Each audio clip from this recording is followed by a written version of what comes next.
నమస్కారం, welcome to our channel. నేను మీ పద్మావతి. ఈ రోజు మనతో పాటు ప్రముఖ ఆధ్యాత్మికవేత్త మరియు న్యూమరాలజిస్ట్ శ్రవంతి గారు ఉన్నారు. ఆవిడతో మాట్లాడి మరిన్ని విషయాలు తెలుసుకునే ప్రయత్నం చేద్దాం. మీరు కూడా చూసేసి. నమస్కారం మేడం. నమస్తే అమ్మా. అమ్మ, ఇప్పుడు ప్రెసెంట్ జనరేషన్ లో చూసుకుంటే గనక ఎందుకని తండ్రి కొడుకుల మధ్యన విభేదాలు చాలా ఎక్కువగా వస్తున్నాయి అంటే, పాతకాలంలో చూసుకుంటే తండ్రిని ఒక దైవంలా భావించి పూజలు చేసిన వాళ్ళని నెత్తి మీద వేసుకొని తిరిగిన వాళ్ళని కూడా మనం ఎంతో మందిని చూసాం.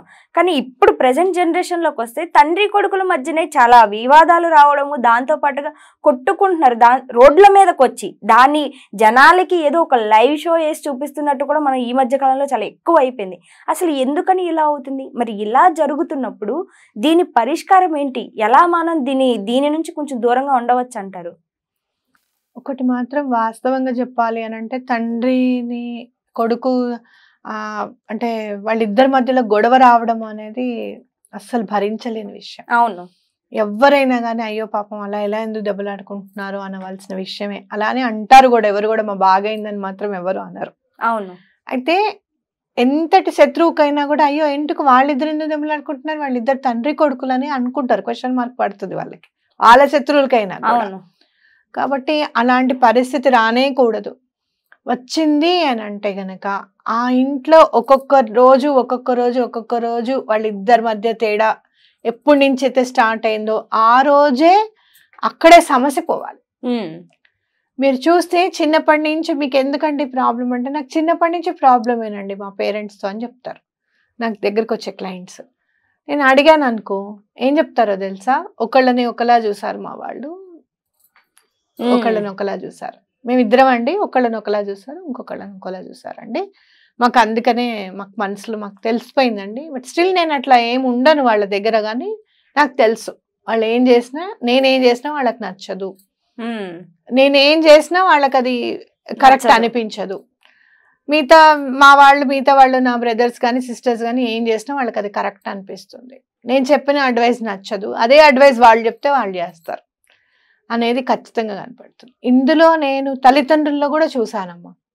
అంటే ఒకళ్ళని ఎక్కువగా చూడడం, ఒకళ్ళని తక్కువగా చూడడం అనేది ఇదివరకు తల్లిదండ్రులకు ఉండేది కాదేమో. అది కానీ రెండు కళ్ళు సమానమే అని అనేవారు, చూసావా? అది ఉండేదేమో. కానీ ఈ మధ్య ఈ పరిస్థితుల్ని చూస్తూ ఉంటే అసలు అంటే మార్పు అనేది తల్లిదండ్రుల్లో కూడా వచ్చిందా, మరి అది ఎలా చేస్తారనేది నాకైతే తెలియదు. నాకు 2 పిల్లలు ఉన్నారు. పొరపాటున కూడా మీకు ఎవరు ఎక్కువగా ఇష్టం అని అంటే ఫస్ట్ దానికి అది చేద్దాం అనుకున్న వెంటనే రెండో దానికి ఇమీడియట్గా తీసేస్తాను నేను. అమ్మ అక్కకి అది కొన్నాను, నీకు అది కొనలేదు అనుకోకు, మళ్ళీ ఇప్పుడు ఇది కొంటానని నేను ఓపెన్గా చెప్తాను మా పిల్లలకి. సరే అమ్మ పర్వాలేదు అని అంటారు. కానీ బట్ స్టిల్ నాకు అనిపిస్తుంది, అయ్యో ఎక్కడన్నా తప్పుగా అర్థం చేసుకుంటారేమో నన్ను అని చెప్పి. అలాంటిది అట్లా విడివిడిగా ఎందుకు చూస్తారు అనేది మరి వాళ్ళ కౌశలానికే వదిలేయాలి మనం, అవునా కదా? అయితే అట్లా విడివిడిగా చూడడం ఒకటి కావచ్చు. రెండోది ఏంటంటే, ఎప్పుడైతే గొడవ స్టార్ట్ అవుతుంది చూసావా, ఆ గొడవ స్టార్ట్ అయిన రోజు నాడే నెక్స్ట్ డేనో నాన్న ఇది నీకు నచ్చంది నేను చేశాను, అనుకోకుండా చేయాల్సి వచ్చింది, నా ఇష్టపూర్వకంగా నేను ఏదో చేశానే అనుకో, దీని మీద కోపం పెట్టుకోకు అని చెప్పి ఇద్దరు కూర్చొని మాట్లాడేసుకోవాలి. ఒకవేళ పిల్లవాడు రాలేదనుకోండి, చిన్నవాడు లేకపోతే ఎవరి మాటలన్నా విన్నాడో ఏదైనా చేశాడే అనుకోండి, తండ్రి కనీసం నాన్న నువ్వు నాకు ఇష్టం లేకున్నా కూడా చేసావు కదా, దీనివల్ల నీ మీద నా దృష్టి ఏమీ ఇదవ్వదు, నేను నిన్ను సమానంగానే చూస్తాను అనేది గుర్తుపెట్టుకో అనేది కూడా చెప్పాలి. అయితే మిగతా వాళ్ళందరూ కూడా, మిగతా ఎవరైతే ఉన్నారో చుట్టుపక్కల వాళ్ళందరూ కూడా బలీయంగా దీన్ని అడ్వాంటేజ్గా తీసుకుందాం అనుకునే వాళ్ళు కూడా ఉంటారు. అవును, ఇద్దరి మధ్య గొడవ అయింది అని అంటే అది సహజం. 2 ఫ్రెండ్స్ మధ్యలో గొడవ అయింది అని అంటే నీ గురించి ఇట్లా మాట్లాడింది తెలుసా ఆ రోజు అని చెప్తాం. అవును, అది మరి అప్పుడు ఎందుకు చెప్పలేదు నువ్వు నాకు అని అంటే, ఏమో మీ ఇద్దరు క్లోజ్ గా ఉన్నారు కదా, నేనెందుకు మధ్యలో అని పెడతారు మళ్ళీ. అవునా కాదా? అంటే ఏంటి, అప్పుడు చెప్పండి ఇప్పుడు ఎందుకు చెప్తున్నావు అంటే ఇంకొంచెం దూరం చేయడానికే కదా అర్థం. అవును, అవునా కాదా? కాబట్టి అలాంటివి ఎప్పుడు కూడా మనం ఎంటర్టైన్ చేయకూడదు. అంటే తల్లిదండ్రులు కానివ్వండి, ఇటు పిల్లలు కానివ్వండి, ఏదన్నా గొడవ వస్తే నేను నిజంగా చెప్పాను అంటే నేను అదే పని చేశాను.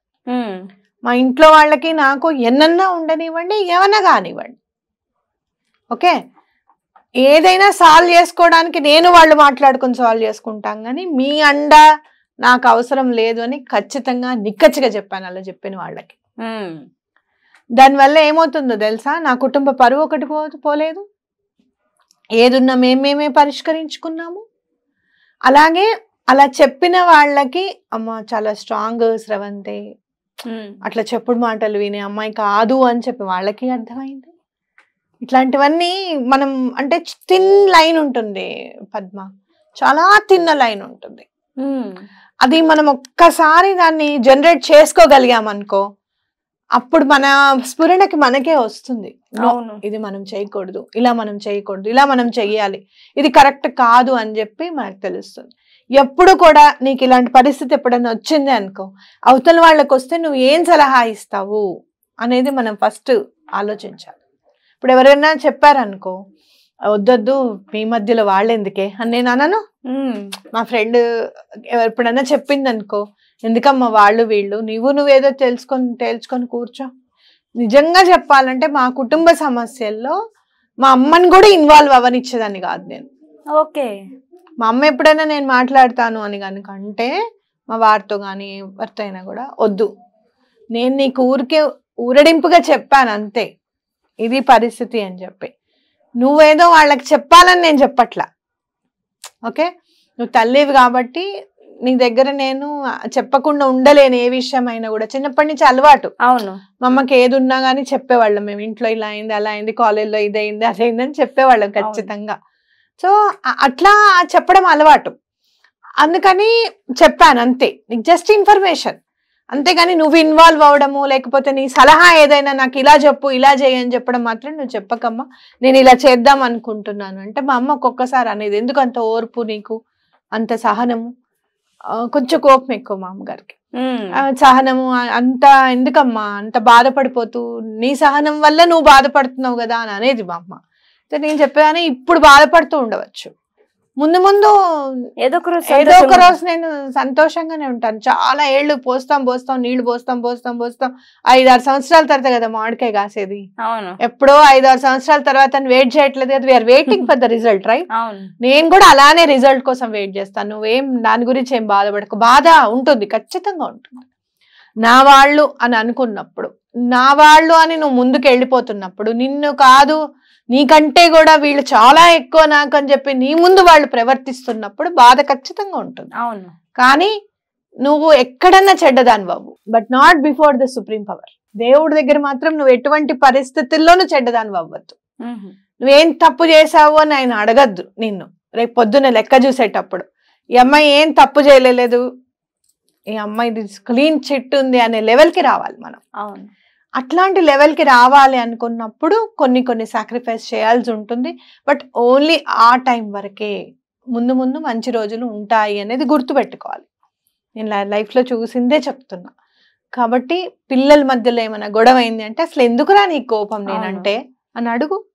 తండ్రిగా నువ్వు అడుగు, ఎందుకురా నీకు కోపం, ఇందులో న్యూమరాలజీ ఏమన్నా ఉందా, ఆస్ట్రాలజీ ఏమన్నా ఉందా అంటే, భగవంతుడి దగ్గర పిల్లలు ఎన్నుకుంటారట తల్లిదండ్రుల్ని. ఓకే, కొడుకులు ఎలా పుడతారంట తెలుసా? పిల్లలందరూ కూడా పూర్వం కొడుకులు అని చెప్పారు శాస్త్ర ప్రకారం, ఎందుకంటే ఆడపిల్లని పెళ్లి చేసి పంపించేస్తామని చెప్పి. కొడుకులు అని ఎందుకనంటే, కొంతమంది ఏమో చాలా అంటే రుణపడి ఉంటామట మనం వాళ్ళకి, వాడి కొడుకుగా పుడతాట, వాడి డబ్బు పెట్టి చదివించాలి చేయాలంతా ఉంటుంది కదా, రుణపడిపోతా. కొంతమందికి ఏమో సేవతో రుణపడి ఉంటాం. వాళ్ళకి చూడండి స్పెషల్లీ ఛాలెంజ్డ్ చిల్డ్రన్ పుడుతూ ఉంటారు. అవును, అంటే ఆ సేవకి వాళ్ళు ఉన్నారనమాట. కొంతమంది ఏమో శత్రువులు పుడతారట కొడుకులుగా. అవును, అర్థమైందా? కాబట్టి ఏది ఉన్నా కూడా పూర్వజన్మ నుంచే వచ్చింది కాదని నేను అనను. కానీ ఈ జన్మలో నువ్వు 2 చేతులు భగవంతుడు ఇచ్చింది, ఆయన ముందు 2 చేతులు అయితే దండం పెట్టడానికి. స్వామి ఈ పరిస్థితిని నువ్వు మార్చు, దీనికి ఏం చేయాలి అనే మార్గాన్ని నువ్వు చూపించు అని కనుక భగవంతుడిని దండం పెట్టుకుంటే ఎన్నో సమస్యలు సాల్వ్ చేస్తాడు ఆయన. తండ్రి కొడుకుల మధ్య సాల్వ్ చేయకుండా ఏముండడు. అవును, ఖచ్చితం అది మాత్రం. ఇందులో పరమాచారి గారి గురించి తప్పకుండా చెప్పుకోవాలి మనం. పరమాచారి గారి దగ్గరికి ఒకతను వస్తాడు, వచ్చి నా కొడుకు గుర్రపు స్వారీ మీదనే పడ్డాడు, గవర్నమెంట్ దాంట్లో ఉద్యోగం చేస్తున్నాడు, రోజు గవర్నమెంట్ బిల్స్ డబ్బులు వస్తూ ఉంటాయి. ఇప్పుడంటే అకౌంట్లలో పడుతున్నాయి కానీ అప్పుడు క్యాష్ వచ్చేది. ఆ క్యాష్ అంతా తీసుకెళ్తున్నాడు, వాడుతున్నాడు. ఎక్కడ ఎక్కడ ఏమైపోతాడో అని చెప్పి మేము అరేంజ్ చేసి ఆ క్యాష్ కట్టలేకపోతున్నాం, మా వల్ల కావట్లేదు, ఇది అయిపోతుందని చెప్తే సరేనా ఎక్కడుంటాడు, ఎక్కడికి వెళ్తాడు, ఏ సెంటర్కి వెళ్తారని అడుగుతారు. బలానా సెంటర్కి వెళ్తారని చెప్తారు తండ్రి.